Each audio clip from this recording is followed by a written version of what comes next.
नमस्कार दोस्तों, स्वागत है एक और नए वीडियो में जो कि बहुत ही महत्वपूर्ण वीडियो होने वाली है। जी हाँ दोस्तों, सबको पता है कि झारखंड पुलिस की वैकेंसी निकलकर सामने आ चुकी है।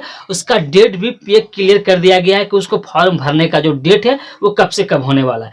थोड़ा सा एक इशू आया था कि पहले इसका डेट किया था 15 तारीख से, बीच में इसका एक अपडेट आया कि इसका जो फॉर्म भरना 15 के बजाय अब 22 से होने वाला है। जी हाँ, तो अगर आप झारखंड पुलिस का फॉर्म भरते हैं, कौन कौन से डॉक्यूमेंट लगने वाले हैं उसके बारे में हम इस वीडियो में आपको बताने वाले हैं। तो चलिए दोस्तों, वीडियो को स्टार्ट करते हैं। तो सबसे पहले बात करें तो सबसे पहला जो 1 नंबर में लगने वाला है वो आपका 10th का मार्कशीट। जी हाँ दोस्तों, आपका 10th का मार्कशीट 1 नंबर में सबसे पहले आपको लगने वाला है 10th का मार्कशीट। तो जरूरी बात है, अगर आप 10th किए हैं तभी ना आप झारखंड पुलिस का फॉर्म भर रहे हैं, क्योंकि ये 10th लेवल वाली फॉर्म है। ठीक है, यहाँ पे 10th का आपका मार्कशीट लगने वाला है। और एक चीज मैं आपको ये भी बता दूं, जब आपको वहाँ पे फॉर्म भरने में आपका नाम जो स्पेलिंग रहेगा, नाम जो लिखना रहेगा, उसमें आपको जो 10th का सर्टिफिकेट में, मतलब 10th का जो मार्कशीट में जो जैसे आपका स्पेलिंग है, आपका है, आपका मम्मी का है, जैसे भी है, जो आपका डेट ऑफ बर्थ है, वही आपको फॉर्म में अप्लाई करना है, फिल करना है।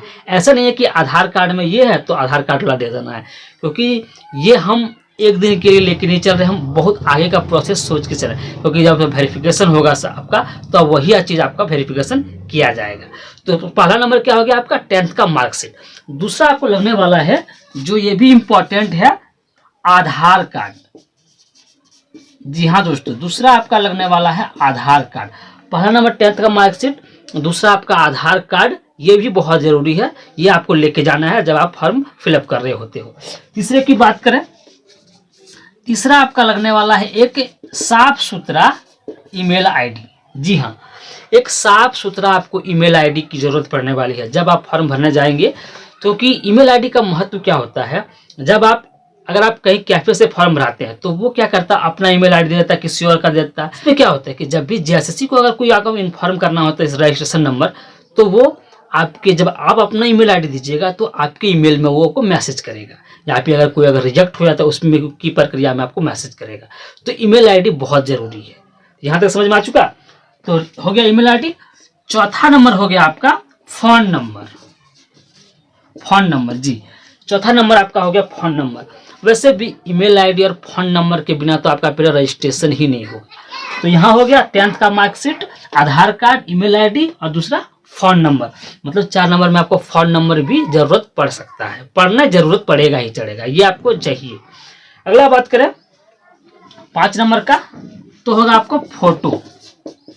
फोटो, जी हाँ, आपको पासपोर्ट साइज का फोटो की जरूरत पड़ेगा। और ये फोटो आपका रिसेंट में खिंचा हुआ होना चाहिए, मतलब अभी का मतलब खिंचा हुआ होना चाहिए।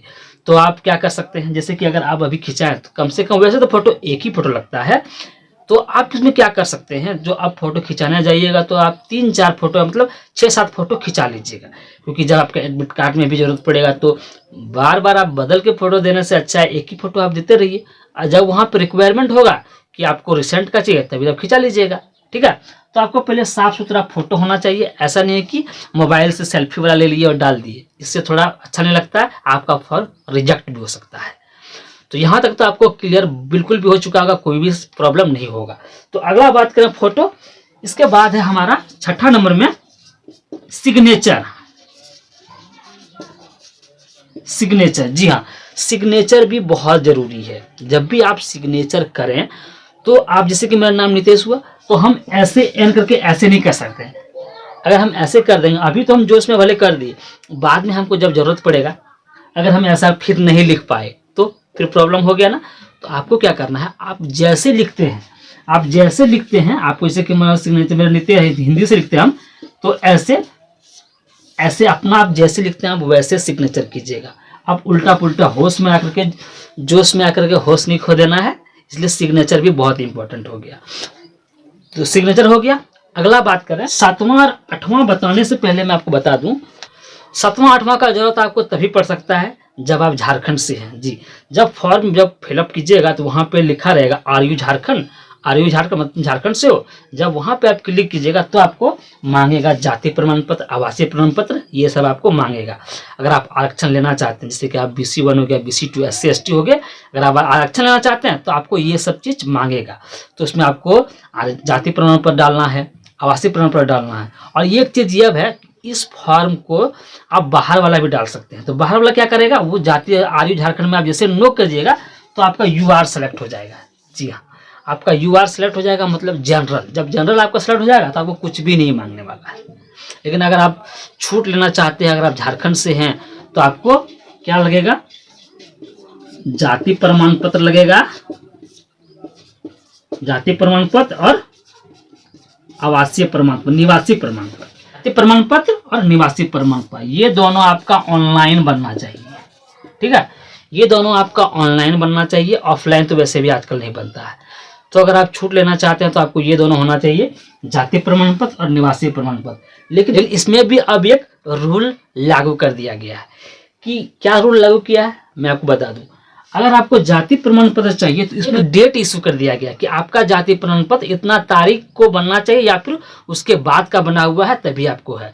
इसमें आपका अगर सीओ द्वारा बना हुआ है तो उसका अलग डेट है, अगर अंचल द्वारा बना हुआ है तो आपका अलग डेट है, अगर आपका डिस्ट्रिक्ट द्वारा बना हुआ है, अनुमंडल द्वारा बना हुआ है तो उसका अलग डेट निर्धारित किया गया। मतलब जाति प्रमाण पत्र, निवासी प्रमाण पत्र दोनों में आपका पूरा का पूरा डेट दिया गया है। कि अगर आप जैसे कि मान लीजिए, हम एक उदाहरण के तौर पे, अगर आपका जाति प्रमाण पत्र 8/12/2019 को बना है, 19 को बना या 19 के बाद से बना है, तभी आप अप्लाई कर सकते हैं। अगर आप पहले वाले हैं तो आप इसका अप्लाई नहीं कर सकते, आपका फॉर्म रिजेक्ट कर जाएगा। इसको मैं डिटेल से बताने के लिए मैं आपको इसके ऑफिशियल नोटिफिकेशन में लेके चलता हूँ। ठीक है, वहाँ आपको पूरा डिटेल आपको A to Z बताने वाला हूँ। जी हाँ दोस्तों, इसका ऑफिशियल नोटिफिकेशन में आ चुके हैं। जो भी हम आपको बताएंगे इसका नोटिफिकेशन के आधार पर बताएंगे। तो यहाँ पे जैसे देख रहे हैं, आरक्षण का दावा करने वाले अभ्यर्थियों हेतु स्थानीय निवासी प्रमाण पत्र के बारे में, स्थानीय निवासी प्रमाण पत्र के बारे में आपको क्या दिया गया कि आरक्षण का दावा करने वाले सभी वर्ग के अभ्यर्थियों कार्मिक प्रशासनिक सुधार एवं राजभाषा विभाग पात्रांक दिनांक 2/6/2016 द्वारा निर्धारित प्रपत्र में अनुमंडल पदाधिकारी। जी हाँ, अगर आप अनुमंडल द्वारा अगर आपका स्थानीय प्रमाण पत्र बना है तो उसका यहाँ पे डेट दिया गया है 2/6/2016। जी हाँ, अगर आपका 2/6/2016 को अगर आपका स्थानीय निवासी प्रमाण पत्र बना है या भी उसके बाद बना है तो आप इसमें अप्लाई कर पाएंगे। ये अनुमंडल पदाधिकारी द्वारा है, स्तर पर दिया गया है। इसका स्तर 2/6। इसके पश्चात निगल आप स्थानीय निवासी प्रमाण पत्र मान्य होगा प्रविष्ट 8 के आधार पर। अगला बात करें इसका जो अथवा यह भी दिया गया है कि कार्मिक एवं राजभाषा जो कि 19/7/2019 दिया गया है निर्धारित प्रदान, उसके पश्चात ये अंचला द्वारा, अगर आपका ब्लॉक द्वारा बना हुआ है आपका निवासी प्रमाण पत्र तो उसका यहाँ पे डेट दिया गया है 19/7/2019 या फिर 19/7/2019 को बना है या फिर उसके अगर बाद बना है तभी आप इसमें फॉर्म अप्लाई कर सकते हैं। और यहाँ पे ये भी कर दिया गया है कि अगर आपका 19/7 के पूर्व अंचलाधिकारी स्तर पर निर्गत स्थानीय पर निवासी प्रमाण पत्र मान्य नहीं होगा। अगर पहले का बना हुआ है तो आपका मान्य नहीं होने वाला है। और अगला बात करते हैं इसके जाति प्रमाण पत्र के बारे में। तो जाति प्रमाण पत्र में भी आपको कुछ इसी प्रकार दिया गया है। झारखंड के अनुसूचित जाति अनुसूचित जनजाति संदर्भ में जिला अनुमंडल उपायुक्त अनुमंडल पदाधिकारी के स्तर में आपको भी यहाँ पे प्रतिमाप करना पड़ेगा। जैसे कि यहाँ पे आपको दिया गया है कार्मिक प्रशासनिक सुधार राजभाषा विभाग द्वारा 25/2/2019 मतलब 25 फरवरी 2019। अगर आपका अंचला अधिकारी द्वारा आपका 25/2/2019 को बना हुआ है या फिर उसके पश्चात आपका जाति प्रमाण पत्र इशू किया है तो आप इसमें यहाँ पे फॉर्म अप्लाई कर सकते हैं, जाति प्रमाण आप इसमें निर्गत कर सकते हैं। ठीक है, अगला हम बात करते हैं, यहाँ पे दिया गया है कार्मिक एवं सुधार राजभाषा द्वारा 10 मई 2023 अथवा उसके पश्चात के अंचलाधिकारी प्रमाण पर जिसका मानक प्रमाण पर आधारित है। और यहाँ पे एक इम्पोर्टेंट दिया गया है कि BC1 और BC2 कर लेकर के, अगर आप BC1 और BC2 में आते हैं तो उसके लिए आपके लिए यहाँ आपको दिया गया है कि झारखंड के पिछड़ा वर्ग अनुसूचित 1, अनुसूची 1 एवं अनुसूची 2 के संदर्भ में डेट देख लीजिएगा 29/8/2012। जी हाँ, 29/8/2012।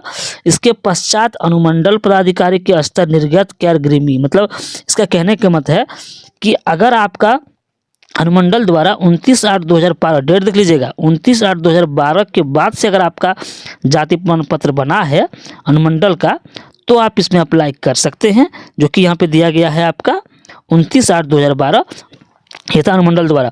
अगला बात करें, अगला यहाँ पे दिया गया कार्मिक प्रशासनिक सुधार राजभाषा 25 फरवरी 2019 आलोक में अंचलाधिकारी, जी हाँ, अगर आपका ब्लॉक द्वारा आपका 25 फरवरी 2019 डेट देख लीजिएगा, 25 फरवरी 2019 के बाद से आपका बना हुआ है या फिर 25 फरवरी 2019 में ही बना है, तो आप इसमें यहाँ आपका अप्लाई कर सकते हैं, आपका जाति प्रमाण पत्र आपका यहाँ पे निर्गत कर सकते हैं, इश्यू आप कर सकते हैं।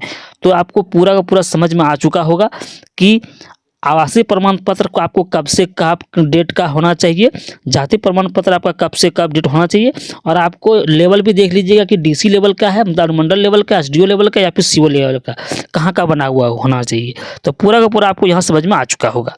अगर आपको फिर भी समझ में नहीं आता है तो मैं इसका लिंक डिस्क्रिप्शन में दे दूंगा नोटिफिकेशन का, आप वहाँ से इसको 2-3 बार पढ़ लीजिए, आपको पूरा का पूरा समझ में आ जाएगा।